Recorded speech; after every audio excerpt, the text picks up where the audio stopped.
Sunshine Valley Farm family, welcome back to another episode of The Farm. If you're new here, you are most welcome. Please consider subscribing if you haven't already, and also turn your notification bells on not to miss out on any episodes of The Farm. And of course, to all our returning subscribers, thank you so much. We really appreciate you all. And thank you so much for supporting Valley Farm. Thank you so much for being part of this amazing family. And thank you so much for recommending these videos to your friends and families. We are really so proud of you. Guys, we are back at the farm. It's a beautiful day. Excuse me, my voice is really very low today. I have a cough. I'm not really feeling so perfect, but you'll excuse me for that. We are back at the farm. It's a beautiful day. The sun is out. The animals are already fed. Everything looks amazing so far. And I also have my co-director on standby who's going to say hello to you guys and also say something. You're most welcome, Grafton. Thank you very much. Hello, everybody. My name is Grafton, co-director / founder of this humble little farm that we have. Speaking of humble, I actually want to touch on something. I remember when we first came to this place. You guys know, if you've been with us for some time, you know the interesting challenges that we've had here. But something amazing is actually happening with our farm here. And allow me to kind of like backtrack a little bit. So when we first came, we didn't have such a smooth experience with the LC, which is the local chief, right? And the local chief here was not very straightforward. He misled us in many ways. In fact, the farm would have been a lot further had he allowed us to start the way we wanted to. The land we purchased was kind of sizable. Not so big, not so small, but like he kept on putting obstacles in our way. Yeah. And I remember like when we first paid for everything, he basically made it clear that we couldn't start keeping animals at the farm until we fenced off the whole place. But the land itself was, again, sizable than most. So fencing it was something he probably thought we were never gonna accomplish at that time. So at the time when we purchased this specific part, we told him from the beginning we were always gonna plan to close it out, right? We were gonna fence, we needed to create our own biosecurity zone, and we couldn't just keep the place open. But he went and told all the local villagers that this American and this other woman from Kampala was coming to the village, and that we were actually gonna close them off from using the land, because a lot of these local people that live here, they were using shortcuts through our land, easements, if you will, right? So from the beginning, before we paid for anything, we made it clear what we had planned. We made it clear that we were gonna fence, that we were gonna build, that we were gonna try to do something formal. He said it was okay. But the moment we closed, number one, two things that he did that was so despicable. Do you remember? The day we closed, we went back to Kampala. We came back here about a week later because the place was all bush. And when we came back onto the land, what we found, we all of a sudden noticed like it was a lot easier to see through the farm, through the actual property. And we found several people on the land just cutting down all of our trees.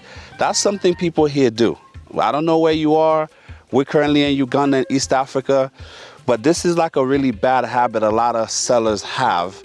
When you actually start to negotiate, or these people, or when they decide to put up the property for sale, the first thing they'll do, as they're negotiating with you, they're gonna start to cut every single tree on your property.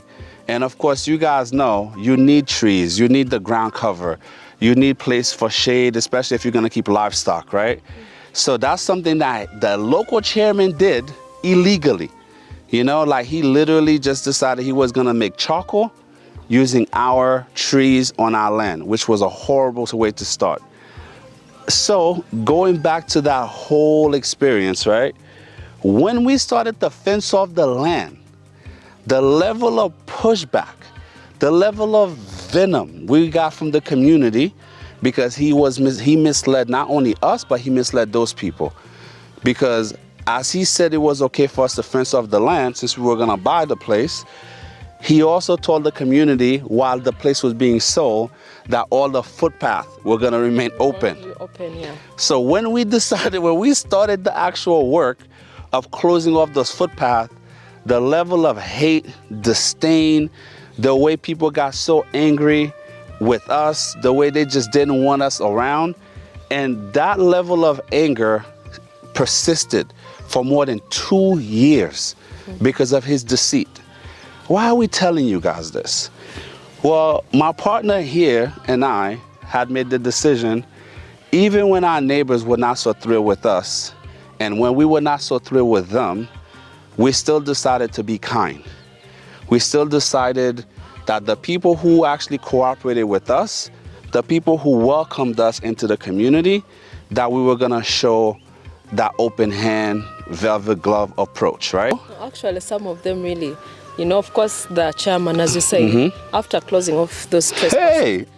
Remember, when you buy land, you have to create at least a path for them somewhere outside your land in case you found people trespassing, or in case maybe, because most lands here, most places, people have like a communal water sources within people's lands. So when it's sold off, of course, when you want to fence it off, if you have animals, you don't want anyone to access your property. Yeah. So most times you have to build for them or create for them something else outside your property. And for this place right here, we got them another footpath, which most of them rejected. They wanted the main one that we were using right here. And of course, some people were against us, but of course, some people realized, this gentleman right here was becoming so difficult with us, and he wasn't really cooperating with what we were actually telling him. Yet when we spoke to him, it was as if he was on our side. Then when he's speaking to the people outside, he's like as if supporting them and telling them to rebel, telling them, do not agree with him. In case he tells you this, whenever we organize meetings here, please be difficult. So that compensated. So it was really very difficult at that point. But of course, we also got some people that were really good to us as well. And of course, some of the leaders really understood our aim right here. And of course, what we were aiming on putting on ground here with the projects that we're putting out here, because our main aim was also to help the community, help people around us as well. Though it was really very difficult in the beginning, even with the people that we wanted to hire to come and help us do the, the fencing and just normal activities at the farm. People would come and disappear within 1 or 2 days.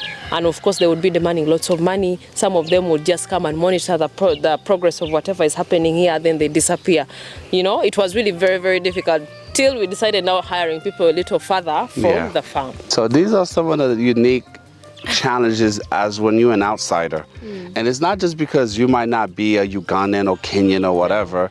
This is happening all over, even to people that are coming back in the diaspora. Guys, the sad truth is, right, if you were born in Nigeria, Zimbabwe, Uganda, Kenya, wherever, Swaziland, when you leave, you go to the UK or you go to the UAE, even some of the local people here in UG that have left just for 2 years to go to the UAE, by the time they return back to their home country, you're no longer a local. They look at you like you're a foreigner. And as such, the way you're treated, the way they're gonna look at you, that you have means, that you have money, and they're gonna look to extort you in ways you cannot even begin to imagine. But we did something that was really cool, because we also recognized, though we had so many people in the village that were being misled with misinformation, there were still people that was willing to help us. For example, we introduced you guys to this young man named Andrew. He's been instrumental. But then we also, though we had a terrible LC1, but we had an LC2 who basically understood what was happening to us, where the whole village almost turned against this man because they did not want him to help me and Tina. They wanted us to really struggle here. But he went against the grain. He was always fair. He always came to our aid. He communicated fairly, and he's always remained this way even till this day. True. So when it was time for us to make a few changes, we had goats that were aging out of the program. We did something for this gentleman. Yeah. Do you want to share that story? Yeah, it was just an amazing time that, of course, when we were getting rid of some of the animals, we wanted to give out, to the community, help people around, people who have, helped us as well. It was kind of a token of appreciation to them. So we had a few goats. There were about 13 good crosses that we gave to the LOC2. He was really very proud. Very he was so appreciative happy about it. He was even surprised that we had to give him, because most people around the community know that at Value Farm we have good breeds, and I've never seen most of the breeds that we have here. So when he saw us giving him those breeds, was like, "What? Are you sure? Are you giving me these breeds right here?" And moreover, 13 of them. Yeah. Of course, some were young, Were some pregnant. were older, some were pregnant as well. So it was a whole mix, and was like, "Oh my God, this is a surprise." When people in the village just turn against me and say, maybe I bribed this American here to give me all these goats right here.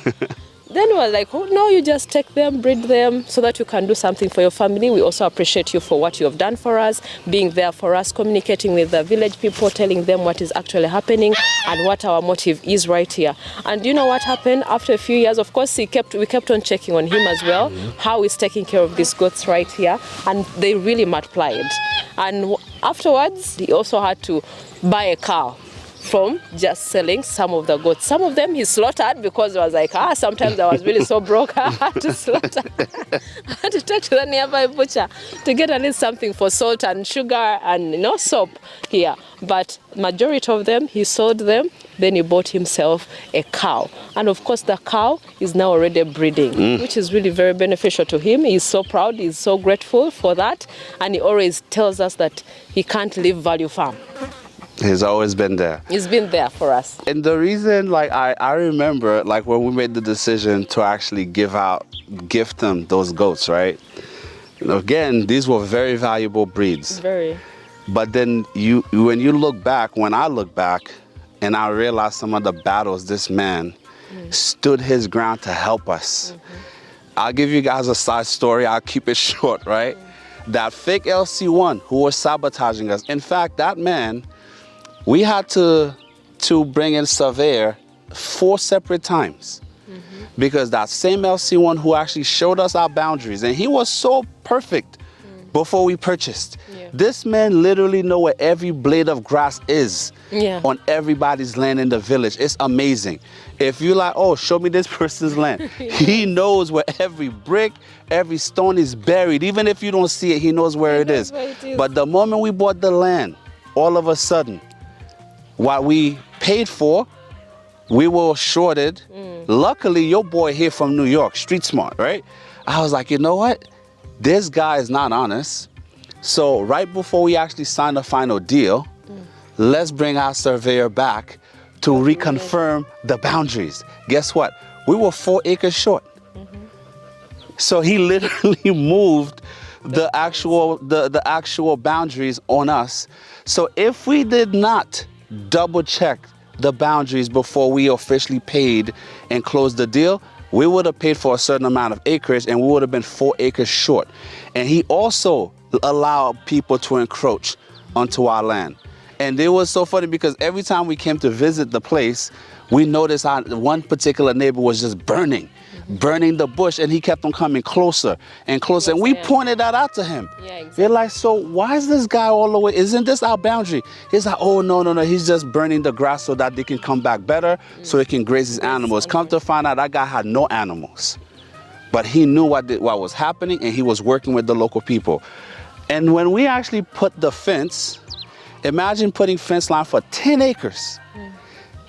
After he showed us where the boundary was, okay? Fence was up, chain links are up, and all of a sudden he connived with another local person here, and they wanted us to move our fence that was already built by another 2 feet inside. After he showed us where to put it in the first place. So now that's when we went to the LC2, and then we asked for help, because if we were just dealing with this man, mind you, we had to pay for labor. We had to actually dig the holes to put the post in. We had to remove all the fencing and redo that. It was just gonna not only delay but cost us a lot of money. So when the LC2 came to adjudicate, he really undressed this guy for being unfair.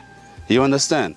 And then at that point, that's when I realized, like, wow, this guy's actually fair, though we're dealing with a lot of dishonest people all over the village, but at least this man here, he was fair. So when the time came for us to give out these goats, right, he was the first person in mind. I wanted to see whether or not that's something we wanted to do here, because the value from, we have a training facility that part of the training that we'll do in the future is whenever people complete the training, the goal is for them to walk away with at least 1 to 2 animals. You understand? Or at least 2. It depends on the specific training they do here. So then when we gave him those goats, I thought he was just going to sell them off. But to his credit, he kept them. They multiplied, they grew, and now he has cows and he's doing great. But then we had another situation where we were dealing with a neighbor here that was also a bit tricky. But to her credit, when everybody turned against us, she was always very humble. She was always calm. She never believed in the lies and the misinformation that was fed to her. And so while I was away, I called Tina, and I also spoke to Andrew. And then I sent Andrew there because it looked like she wasn't doing so well, right? She's elderly. She has a son that was also not doing so great.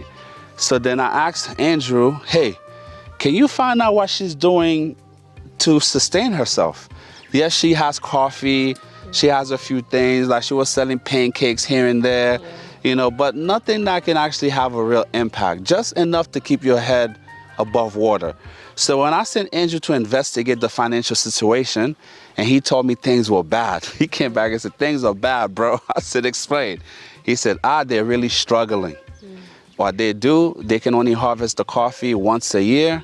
So that's how she's maintaining.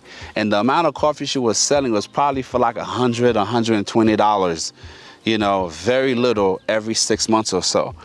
So I told him, you know what, go back there, bring a builder, build a very simple goat structure for her. We paid for it. And after she was wondering, but why? I don't have any money. What am I gonna put in this structure? It's very nice, but I have nothing. And after the structure was finished, I actually sent my vet, and we picked out 3 goats, 3 female goats that were all pregnant at the time, and we gifted it to her. And fast forward 9 months later, this lady took those 3 goats. I'm so proud. I feel like a proud papa, a proud son, because today when we checked in on this lady here, she had built a structure for her pigs. And to her credit, we asking, we don't see the goats. What's going on? She was so proud. She was so happy. She's like, sold the goats. I bought some pigs. And we got some pigs. Maybe she was watching Value Farm somewhere in the village. So she got some pigs, and guys, I'm so proud. I'm so happy. She purchased 4 pigs. The pigs are so healthy. The place is so clean, so well maintained. And for those of you, there's a reason why we wanted to share this story, is because many of you guys believe that to get into farming, you need a lot of money, that you need to be in the perfect place in order for you to start your journey. And for somebody like that literally had 3 goats that was donated to her. And some of you have more than that you can donate to yourself, because you have the money, you have the land. And yet what do you guys do? You're sitting in Kampala, you're starving, you're hating your boss. You start to complain about going to work on Monday, even though you're leaving work on Friday. You understand? But in reality, the fact that this lady has 4 pigs there, you could say her life is about to change economically. It will never be the same, because having those pigs is enough to know that no matter what happened, every 5 months, if she want to grow these pigs, right, she will have a batch of piglets, at least 30 to 40 piglets to sell. And guess what? 1 piglet that she can sell, or if they actually let it become, you know, if they grow it to full maturity, that 1 pig they sell, if they sell the gills, she can bring home between 200 to 250 USD. So now imagine now when she has about 30 to 40 pigs to sell, every 6 months. Hey. This is someone that was basically living on 220 USD for the year. And now the goats have given her a path to pivot into something that's gonna change the entire fortune of the family. She was there with her son. They were so grateful. Happy. They were so happy. And me, as a member of VF, I felt so proud because these are the messages that we preach to people, but it was also really nice to put it into practice. It's one thing to have a theory, but to extract the theory and bring it to life and to see it working is truly something remarkable. So guys, those are a few of the many that we've really, reached out. We've always, helped. But of course, we shall definitely, I think, also share with them one time if we go and visit these people so that they can actually see the things on ground that we are really talking about right here. Because these are just a few people that we've really talked to recently, like just today and a few days ago. And of course, there are other people like the other lady, your friend. Oh, yeah. That you helped before. Then even the workers that we've given out piglets, exactly, for them to take to their families so that they can start their lives as well. So there are many of them that really appreciate, and of course helping is also, brings back blessings to you as a farmer, as someone who is also doing better for yourself and also for the community. It's really very wise. I just want to add one thing quickly.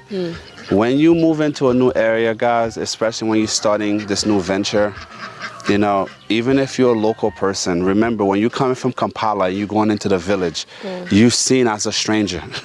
You understand? You come in your big fancy car. These people are used to seeing bicycles and motorcycles, and you're rolling up with your pickup truck and your helixes. And a lot of them are intimidated because they don't want their way of life to change so drastically. And the lies that these local chairmen share with these villagers is that these rich people from the big city are gonna come into the village, take away their land, grab their land, steal from them, make it so difficult for these people to live. And they're always gonna listen to the local person that they're familiar with. The one thing you can do is show them the different side. You understand? Provide opportunity, be kind. And for my fellow Ugandans, you guys, when you become the bosses, there's something that happens when we become bosses here locally. A lot of local Ugandans understand this. Be kind to your workers.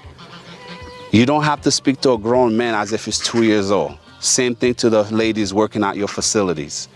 Because at the end of the day, you might have the money, this might be your business, but guess what? The staff you have at your facility, they have the keys to the kingdom. You understand? Unless you're going to be at your farm 24/7. And even so, you cannot see everything at all times. So these people need to be treated with respect, with care. Some of them will be loyal, some of them will not. But that's just a part of life. And it's a part of doing business. So that's all I have for you guys, right? Thank you so much, Grafton. We really appreciate the words of wisdom, encouragement, motivation that you always share. And most people really appreciate that, and they always say that. I don't know whether you read those comments because it's good to be back. It's good to be back. They really appreciate you. But anyways, we really appreciate all of you. If you've watched this video up to this point, please just give us a thumbs up. And of course, if you haven't checked out our social media platforms, please go to Instagram. It is Value Farm UG, Facebook Value Farm, TikTok Value Farm. Go see behind the scenes. Go see at least a little clips that we share here and there so that you can get some inspiration as well. But we appreciate you all. Tell a friend to tell a friend. Till next time. Bye. Bye.